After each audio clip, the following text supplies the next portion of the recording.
नमस्कार फॅमिली. तर आज एक तुमच्याबरोबर छान नवीन रेसिपी शेअर करते. तर नाश्त्याबरोबर खाण्यासाठी पण आपण करू शकतो. सुखा नाश्ता किंवा प्रवासात घेऊन जाण्यासाठी पण आपण घेऊन जाऊ शकतो. आणि मुलांना पण खूप आवडते. बाहेरचं चहाबरोबर बिस्किट, खारी टोस्ट, बटरी ह्या गोष्टी खाण्यापेक्षा आपल्या घरात बनवलेली ही जी आहे नाश्ता हा मुलांना खूप आवडणार आहे. तर चला मग सुरुवात करूया.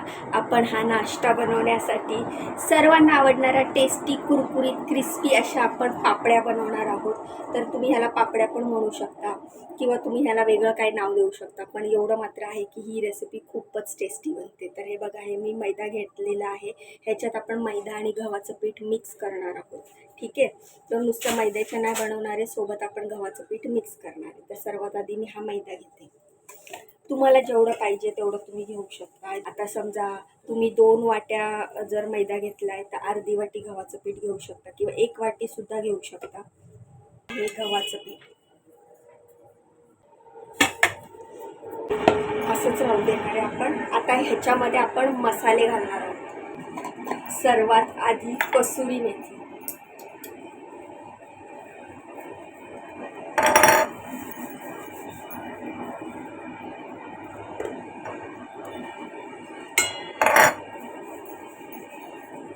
कसुरी मेथीमुळं खूप छान फ्लेवर येतो ह्या पुड्यांना. त्यानंतर तीळ, त्यानंतर ओवा,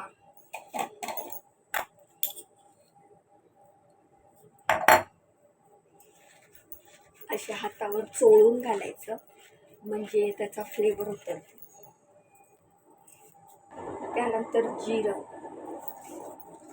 थोडंसंच घालायचं कारण आपण जिरा पावडर पण घालणार आहोत. एकदम थोडंसं. थोडासा पेरी पेरी मसाला, काळं मीठ, आमचूर पावडर,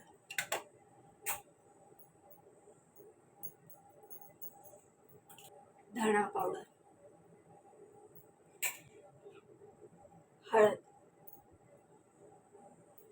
जिरा पावडर, थोडंसं चिली फ्लेक्स,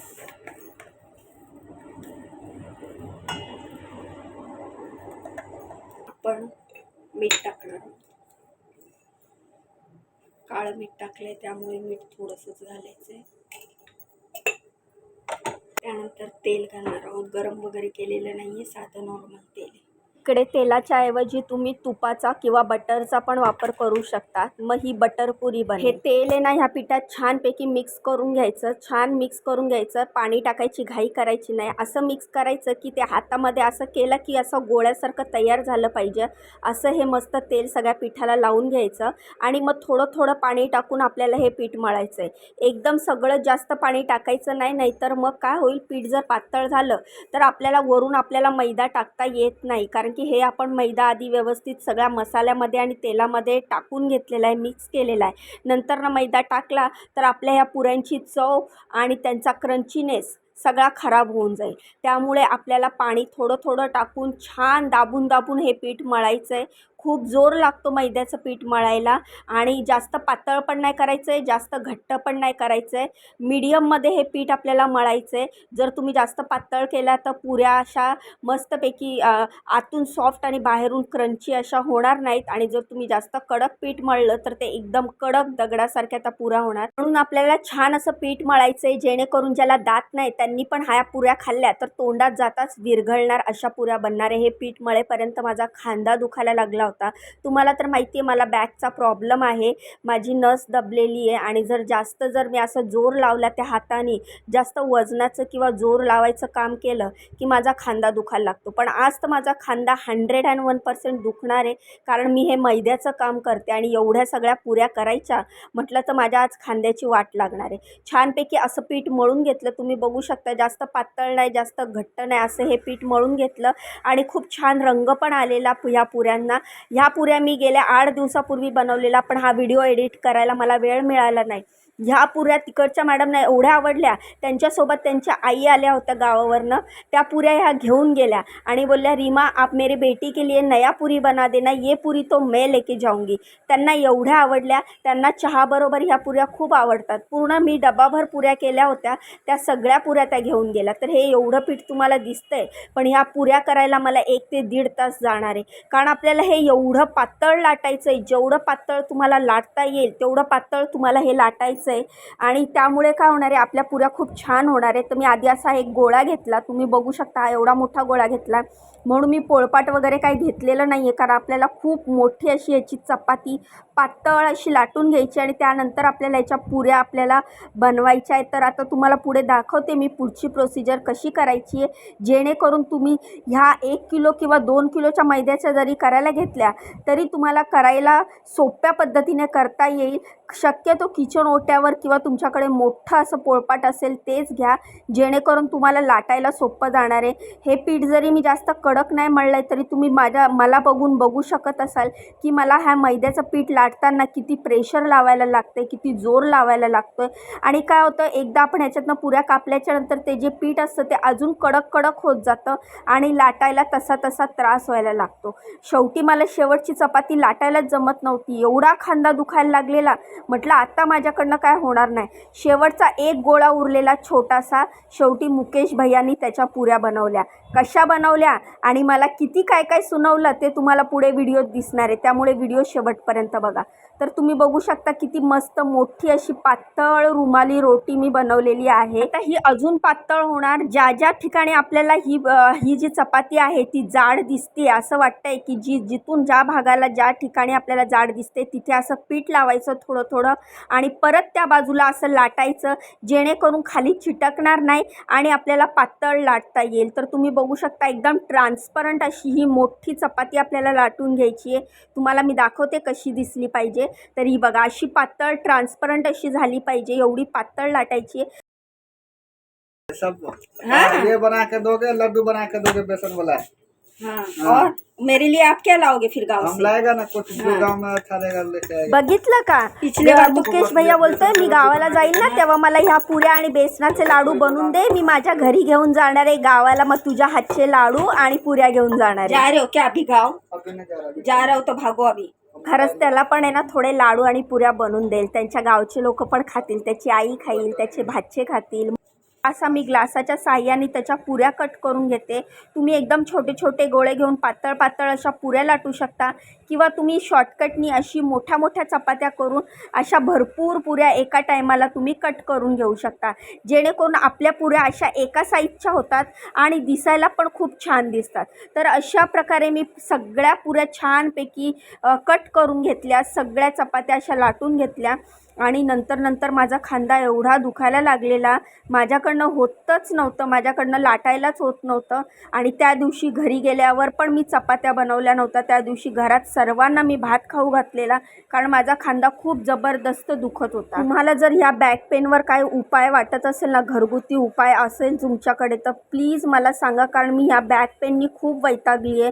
मला खूप अशी इच्छाशक्ती खूप आहे की अजून 2-4 काम करावं, अजून 2-4 कामं घ्यावी, अजून नवनवीन ठिकाणी कामं करावी, पण आहे ना माझ्या या पाठीमुळे आणि खांद्याच्या त्रासामुळे, हाताच्या त्रासामुळे ना मला काम करणं दिवसेंदिवस अवघड होत चाललं आहे. ती जी माझी नस दबली आहे, डॉक्टर म्हणतात माझ्या जी गळ्याची म्हणजे मानेची मागच्या बाजूची आणि कमरेकडची जी नस दबली आहे ना, त्यामुळे मला हा त्रास होतो. आणि जेव्हा मी माझ्या हातावर जास्त कामाचा प्रेशर घेते ना, तेव्हा हा त्रास खूप जास्त वाढतो. मग शेवटी त्याच्यावर मला माझी जी घरी माझी गोळी चालू आहे ती गोळी घ्यायला लागते आणि अर्धा ते 1 तास सरळ पाठीवर वजन टाकून असं आडवं पडावं लागतं, झोपावं लागतं, तेव्हाच मला जरा माझं पेन रिलीफ होतं.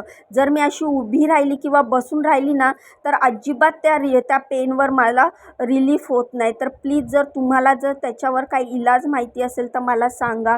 कारण डॉक्टरांनी मला एक्सरसाइज सांगितल्या आहेत, गोळ्या वगैरे चालू केल्या आहेत. पण ती एक्सरसाइज मी करते, गोळ्या पण घेते, पण जेव्हा जेव्हा माझ्या कामावर असं एक्स्ट्रा प्रेशर वाढतं ना, तेव्हा हा त्रास मला पुन्हा पुन्हा होतो. तर तुम्ही बघू शकता मला त्रास होत असल्यामुळे माझं तोंड कसं झालेलं आहे आणि अशाच तोंडाने मी कशा तरी ह्या सगळ्या पुऱ्या केल्या.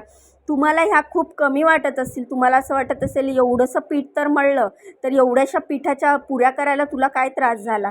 खरं तर मैद्याच्या पिठाच्या ह्या एवढ्या पातळ अशा पुऱ्या करणं आहे ना, खूप अवघड असतं, खूप कठीण असतं. आणि शेवटी मी त्या केल्या, 4 मोठ्या मोठ्या चपात्या लाटल्या आणि त्या 4 चपात्यांच्या खूप साऱ्या पुऱ्या केल्या. किती केल्या तर तुम्हाला पुढे दिसणारच आहे. तर अशा प्रकारे बघा मी फॉगनी आहे ना सगळ्या चपातीला असे खड्डे करून घेतले आणि त्यानंतर ना मी ह्या पुऱ्या कट केल्या. म्हणजे त्या कढईत तेलामध्ये गेल्याच्यानंतर, गरम तेलात गेल्यानंतर अजिबात फुलत नाही आणि फुगत नाही आणि मग त्यामुळे आपल्या पुऱ्या मस्त क्रंची होतात आणि चवीला पण खूप छान लागतात. ह्या पुऱ्या माझ्या कामावरच्या सरांना, मॅडमना, अगदी त्यांच्या आईलासुद्धा खूप आवडल्या. म्हणूनच तुम्हाला सांगते, तुम्ही दिवाळीचा फराळ जर करत असाल ना, तर त्याच्यामध्ये ही डिश नक्की ॲड करा. बरं, दिवाळीची कशाला वाट बघताय?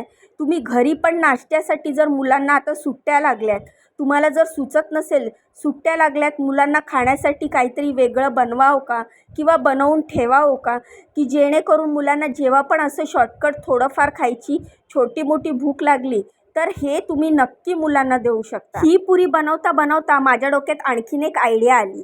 ती आयडिया काय आहे ते तुम्हाला सांगते. मी विचार केला, हे मैद्याचं पीठ आणि गव्हाचं पीठ जरी मी मिक्स केलं असेल तरी मैदा हा मुलांच्या शरीरासाठी किंवा आपल्या शरीरासाठी पण जास्त प्रमाणात खाल्लेला चांगला नसतो. मग आपण ह्याच्यावर ह्याच पुऱ्यांना हेल्दी पद्धतीने करू शकतो का?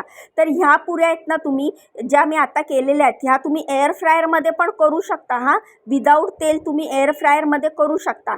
आणि मैद्याऐवजी मी ह्या पुऱ्या तुम्हाला पुढच्या वेळेस मल्टीग्रेन आट्याच्या करून दाखवणार आहे. तर मी असा विचार केला आहे, मैदा शरीरासाठी चांगला नसतो, तर मी मॅडमना पण सांगितलं पुढच्या वेळेला ह्या पुऱ्या मी मल्टीग्रेन आट्याच्या नाचणीचं पीठ टाकून बनवणार आहे. तर ती देखील रेसिपी मी तुमच्याबरोबर शेअर करणार आहे. तर मॅडम म्हटलं ठीक आहे, तू अशी एखादी वस्तू नवनवीन ट्राय करते ना, ती नक्कीच टेस्टी होते आणि तुझ्या हाताला खरंच चव आहे. तर तू नक्की नवीन नवीन वस्तू आमच्या घरामध्ये रेसिपी ट्राय करत जा आणि आम्हाला पण असं छान छान बनवून खाऊ घालत जा.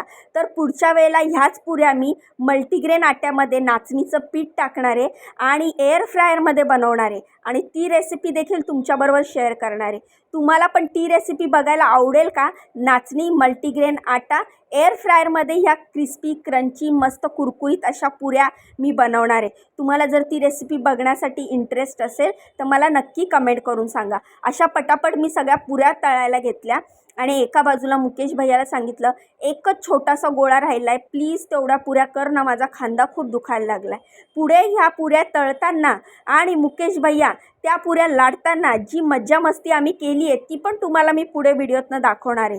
काय बोलतात मुकेश भैया माहिती आहे, की जर मी आत्ता चांगल्या पुऱ्या केल्या ना तर पुढच्या वेळेला हे काम मला करावं लागेल. कशाला माझं काम वाढवताय?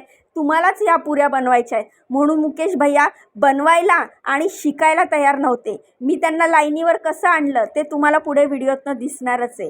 बाकी तुम्हाला ही रेसिपी कशी वाटली मला कमेंट करून सांगा. व्हिडिओला लाईक करा, चॅनलला सबस्क्राईब करा, मला खूप खूप सपोर्ट करा. मला तुमच्या सपोर्टची खूप गरज आहे. इंस्टाग्राम, फेसबुकवर बघत असाल तर व्हिडिओला लाईक केल्यानंतर चॅनलला फॉलो करा आणि मला तुमचा सपोर्ट नक्की द्या. तर बघू शकता तुम्ही अशा मस्तपैकी आपल्या पुऱ्या सगळ्या तळून घ्यायच्यात आपल्याला. अगोदर आपण व्यवस्थित लाटून घेतल्या ना मग तळायला वेळ लागत नाही. मंद आचेवर आपल्याला ह्या पुऱ्या तळून घ्यायच्या आहेत. ह्या पुऱ्या तुम्ही एअर फ्रायरमध्ये करू शकता. एअर फ्रायरमध्ये पण मी एकदा ट्राय करून तुम्हाला दाखवणार आहे. खूप छान होतात. थोडंसं तेल स्प्रे करायचं म्हणजे त्या अजून चटपटीत लागतात. तर अशा प्रकारे मी सगळ्या पुऱ्या मंद आचेवर तळून घेतल्या आणि मग मुकेश भैयाला एक चपाती लाटायला सांगितलेली, ती एक चपाती लाटेपर्यंत माझ्या सगळ्या पुऱ्या तळून झाल्या. शेवटी माणसाचं काम माणसासारखं आणि बाईचं काम बाईसारखं, हाच फरक असतो का नाही? तर बघू शकता तुम्ही अशा प्रकारे आपल्या सगळ्या पुऱ्या तळून झालेल्या आहेत आणि आम्ही मस्त गप्पा मारत मारत हे पुऱ्यांचं काम केलं. अगोदर मी एकटीच होती किचनमध्ये, नंतर मुकेश भैया त्यांचं काम आवरून आले, कारण मॅडम गेल्या आहेत गोव्याला पिकनिकसाठी आणि मग मला कामावर सुट्टी दिली आहे, पण मध्ये 2 दिवस कामावर बोलवलं आणि बोलल्या दीदी आप हम लोग 4 दिन यहाँ पर नहीं है, तो 2 दिन आपको छुट्टी और 2 दिन आपको बीच में आना है, तो एक दिन आके ऐसा पूरी बना देना और एक दूसरे दिन आके किचन थोडासा क्लिनिंग कर लेना. त्याचमुळे मी ह्या पुऱ्या बनवायला आली आहे. ते 4 दिवस बाहेर गेले, 4 दिवस सुट्टी न देता त्यांनी 2 दिवस सुट्टी दिली, त्यातला 1 दिवस माझा पुऱ्या बनवण्यात गेला आणि दुसरा दिवस किचन आवरण्यात गेला. काय काय वस्तू खराब झाल्या त्या टाकून द्यायच्या, ज्या ज्या वस्तू रिफिल करायच्या त्या रिफिल करायच्या, जे जे डब्बे बरण्या खराब झाल्यात ते घासायला टाकायची, ही सगळी कामं केली. तर अशा मी पटापट पुऱ्या बनवून घेतल्या. ह्या बनवलेल्या पुऱ्या सर्वांना आवडल्या. मग मी घरीसुद्धा ट्राय केल्या, माझ्या घरामध्ये माझ्या मुलांनासुद्धा आवडल्या. बरं झालं ना, खारी, टोस्ट, बटर, बिस्किट याचा खर्च वाचला. एकदाच बनवून ठेवायच्या आणि मस्त महिना 1.5 महिना टिकतात या पुऱ्या. व्हिडिओच्या शेवटी बघा आम्ही कशी मज्जा मस्ती करत करत कामं संपवली ते बघा. मेरे जैसे आप भी लेफ्टी हो गए ना. फट रहा है ना? हाँ दबाओ ना, कहाँ दबाना? Glass glass. दबा तो रहा। हाँ हाँ करो, हाँ ऐसे.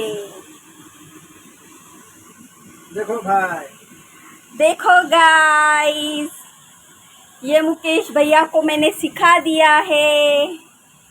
अब अगले बार खुद से बना लेंगे. हाँ मेरा काम खत्म. ऐसा हो ही नहीं सकता. अगर हम बना लिए तो फिर क्या काम का. देखा गाइस, मुझे बनाने के लिए मुकेश भैया नहीं बनाते हैं, दीदी क्या काम करेंगे फिर. देखा, मुकेश भैया ने बना दी है ये आड़ी टेढ़ी सी मस्त गोल गोल सी पुड़िया. ये है टोडू. ये देखो, फायनली मुकेश भैयाला पण शिकवल्या मी ह्या पुऱ्या. लाइक करो, शेयर करो, कमेंट करो. लाइक करो, शेयर करो, सब्सक्राइब करो. बोलो मुकेश भैया. बोल तो दिया, और क्या बोलूं.